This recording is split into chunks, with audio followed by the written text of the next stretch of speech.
우리는 보통 우리의 인생을 생각할 때 스토리 형식으로 생각하게 된다. 일단 태어나서 여러 가지의 것들을 하면서 추억도 만들고, 그리고 지금의 우리가 있게 된다. 현재 직장을 다닐 수도 있고, 암튼 그렇다. 그리고 앞으로 다가올 미래에는 더 많은 것들을 할 거라 계획한다. 그게 세계 일주가 될 수도 있고, 그리고 행복한 은퇴 생활을 위한 저축이 될 수도 있겠다. 이렇듯 우리는 우리의 인생을 하나의 스토리텔링 형식으로 보게 되는 경향이 있다. 시작과 중간, 그리고 결말. 어떻게 보면 말이 되는 게 과거의 모습을 비추어 봤을 때 지금 우리의 모습이 이해가 가고, 또 미래에 대한 꿈과 희망을 가짐으로써 무언가의 기대를 안고 살아가게 해준다. 지금 현재 우리 자신의 모습이나 처해진 상황이 싫다고 해도 당장의 우리의 아픔이나 좌절 등은 더 나아질 미래에 대한 희망의 끈으로 대처해 나간다. 하지만 실제로 삶을 살아간다는 것이 어떤 느낌인지 생각해 본다면, 그러니까 매일매일 느껴지는 감정을 생각해 본다면 갑자기 완전히 다르게 느껴진다. 우린 그냥 아침에 일어나서 피곤에 쩔어 찌뿌둥하게 몸을 일으킨 후 부엌으로 가서 커피를 내린다. 샤워를 하고 옷을 입고 먹을 걸 사러 나가기 위해 차를 탄다. 먹을 걸 산 후엔 그 먹을 걸 또 산다. 왜냐면 인스턴트에 중독이 됐기 때문이다. 그리고 이런저런 일을 마치고 집으로 돌아오면 보통 많이 피곤하다. 그래서 널브러져 TV나 핸드폰을 보며 시간을 때우다 잠이 든다. 이게 보통 대부분의 사람들이 느끼는 매일매일의 삶이다. 인생은 일반적으로 보통 특별할 게 없다. 그냥 매일 반복되는 일들을 하고 각자의 루틴도 좀 있고, 아님 당신이 고수하는 패턴이 있을 수도 있다. 그리고 우리네 인생은 보통 매 순간 엄청나게 영감을 준다거나 감동적이지 않다. 그냥 매일매일의 연속일 뿐이다. 근데 그게 잘못됐나? 사실 우리가 하는 SNS는 모든 사람들이 휴가 때면 몰디브로 여행을 간다고 생각하게 만들어준다. 가볍게 야트를 타고 일몰을 보며 몇백만 원짜리 와인을 곁들인 식사를 하고, 모두 꿈에서나 나올 법한 짝을 만나 결혼을 하고 세상에서 제일 귀여운 아기도 낳는다. 근데 그건 인생이 아니다. 그건 그들의 하이라이트일 뿐이다. 그리고 우리가 끊임없이 TV나 SNS에서 보게 되는 이 하이라이트들은 우리가 우리 자신의 삶에 대한 스토리를 생각함에 있어서 굉장한 영향을 준다. 우리는 우리 인생 스토리에 그런 하이라이트들을 최대한 많이 포함시켜 우리 자신의 삶을 상상하기 시작한다. 그래서 그런 굉장히 멋지고 엄청나게 좋은 일들이 일어나지 않는 날들은 그저 완벽하지 않은 날로 비춰지게 된다. 우리의 정말 멋진 날들은 그저 예상했던 바가 되고, 우리의 평범한 날들은 심심하게 짝이 없고 인생 낭비의 시간으로 변하게 된다. 근데 우리가 말하는 이 인생 스토리는, 그러니까 이 럭셔리하고 행복의 연속인 산 말이다.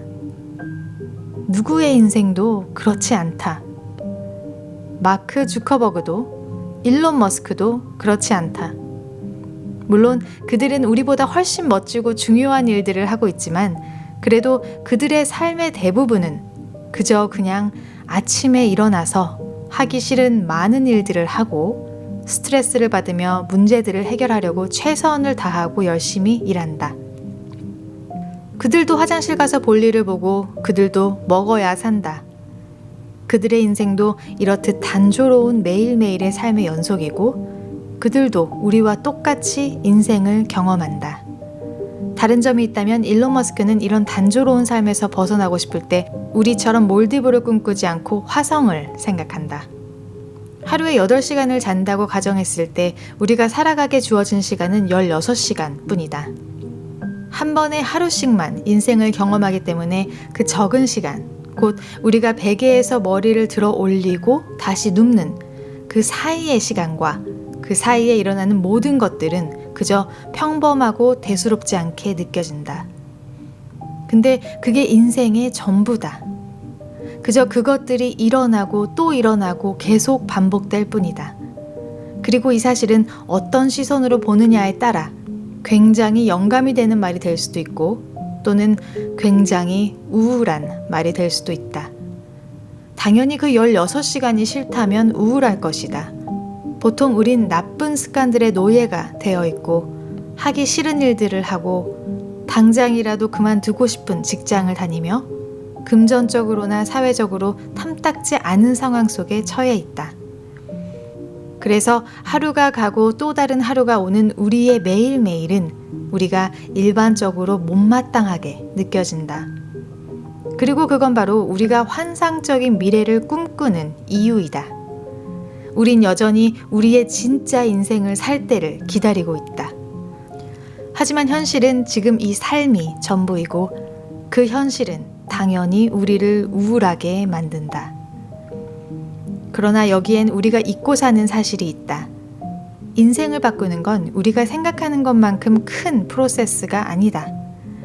우리 인생은 이 16시간의 작은 미니 에피소드들 안에 살기 때문에 오히려 완벽하게 만들 수 있을 만큼의 시간의 양이라 볼 수 있다. 실제로 즐길 수 있고 좋은 영향을 주는 습관을 기르기 시작할 수 있고 우리가 가지고 있는 가치와 일치하는 선택들을 하도록 우리 자신을 훈련시켜 나갈 수 있고 그리고 결국 이런 것들은 우리가 되고 싶은 사람으로 정말 될 수 있도록 매일매일 도와줄 것이다. 왜냐하면 좋은 인생은 그저 좋은 날들의 연속이기 때문이다. 좋은 날이라 함은 모든 것들이 원하는 대로 이루어지고 그 어떤 스트레스나 힘든 일을 겪지 않는 날들이 아니라 우리 자신에게 끊임없는 기회를 주고 우리의 가치에 맞는 선택들을 하고 우리를 행복하게 하는 작은 일들을 해낸 그런 날들을 말한다. 그건 친구와 의미 있는 대화를 나누는 것이 될 수도 있고 요리에 좀 더 심혈을 기울여 건강한 음식을 먹는 것이 될 수도 있고 어쩌면 한 번에 하나씩 좋은 습관을 발전시킴으로 인해 우리를 안정적이고 기쁘게 해주는 것들이 일상의 루틴이 되는 것일 수도 있다. 이렇듯 우리의 인생을 마이크로 레벨로 보게 된다면 우리가 매일 내리는 작은 선택들의 명확성 또한 더해준다. 만약 평소에 영어를 잘하는 사람이 되고 싶었다면 오늘 단어 5개라도 더 외우는 걸 의미한다. 만약 더 건강한 사람이 되는 것에 대한 환상을 끊임없이 갖게 된다면 그건 바로 오늘 운동을 시작하는 걸 의미한다. 왜냐면 우리 인생은 바로 오늘이고 그게 전부다. 그저 오늘의 반복일 뿐이다. 처음엔 그저 건강한 음식과 음식이 우리 삶에 끼치는 영향들에 대한 평범한 관심으로 시작했던 내 취미는 그 관심이 점점 커지면서 매일 반복되는 루틴으로 발전했고 결국 전문 홀리스틱 영양사 자격증을 따게 만들어 주었다. 그저 평범한 주정부 기관 인사과에 종사하던 직장인이었는데 이젠 전문 지식을 바탕으로 많은 사람들에게 우리의 몸과 마음을 건강하게 만들어주는 음식과 습관 그리고 전체적인 라이프 스타일을 나눌 수 있게 만들어줬다. 그리고 그로 인해 이미 몇 가지 프로젝트들을 끝내기도 했고 지금도 진행 중인 것들도 있다. 불과 1, 2년 전 퇴근하고 집에 오면 녹초가 되어 쓰러져 잠이 들 때까지 TV를 보며 시간을 보내던 내가 지금의 내 모습이 되어 있을 거라곤 상상조차 하지 못했다. 적어도 내 삶에 도움이 되는 루틴들을 찾아내기 전까진 그랬다. 2021년이 되기 전 루틴 만들기 30일 챌린지 제2탄 12월 둘째 주의 루틴은 바로 배움입니다. 항상 지금 현재의 모습에서 발전을 해야 한다는 생각은 있지만 어디서부터 뭘 배워야 할지 또 어떻게 배워야 할지 막막할 수 있다는 걸 잘 알고 있습니다. 그래서 제가 권해드리는 방법은 올해가 다 가기 전에 자신이 배우고 싶은 것 정하기부터 시작해보는 건 어떨까요? 평소 배우고 싶었던 게 딱히 떠오르지 않고 그래도 막막하다 하시는 분들은 인터넷에서 위키백과에 들어가셔서 검색창에 취미 목록이라고 치시면 정말 각종 취미들이 종류별로 나옵니다. 그것들을 하나씩 살펴보시고 배우고 싶은 분야를 선택하셔서 2021년도엔 저처럼 취미를 넘어 정말 여러분이 즐길 수 있고 여러분을 행복하게 해주는 일들을 마스터 하실 수 있도록 바로 오늘부터 그 첫걸음을 떼어보시길 바랍니다. 크게만 느껴지는 꿈을 이룰 수 있게 해주는 방법을 다룬 영상은 지금 나오는 카드 클릭하시면 나옵니다. 여러분 잊지 마세요. 여러분의 미래는 결국 오늘의 반복이라는 것. 오늘 여러분의 그 첫걸음이 바로 여러분의 2021년의 모습을 바꾸게 만들 겁니다. 가시기 전에 다음 영상 놓치지 않도록 구독과 알림 설정 하시는 거 잊지 마시고요. 건강하고 행복한 한 주 보내시고요. 전 바로 다음 주에 다시 찾아뵙겠습니다.